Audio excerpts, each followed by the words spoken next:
So the view was that humans hadn't entered the Amazon until about 1,000 years ago.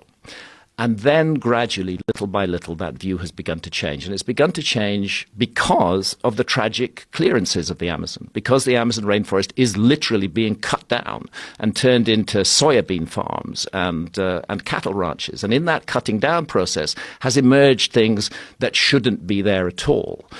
For example, evidence that large cities flourished in the Amazon, enormous cities, which were larger than there was a Spanish explorer who went down the Amazon River system in 1541 to 1542. He was the first European to cross the entire length of South America from west to east along the Amazon. He reported seeing incredible cities, advanced arts and crafts, millions of people, a thriving culture.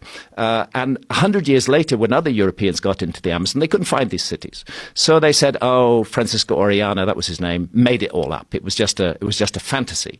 And then in the last decade, as the clearances of the Amazon have proceeded, we've begun to see the traces of those cities. What happened was that the Spaniards brought smallpox into the Amazon. Oh. Smallpox devastated the local population because there was no immunity to it. There was a massive die-off. The cities were deserted. Within 50 years, they were completely overgrown by the jungle, and that's why they were not seen by the explorers who came in 100 years later. But now the jungle's being cleared, those cities are emerging, and we can say that a city like London, which had a population of roughly 50,000 in the 16th century, there were cities of that size all over the Amazon.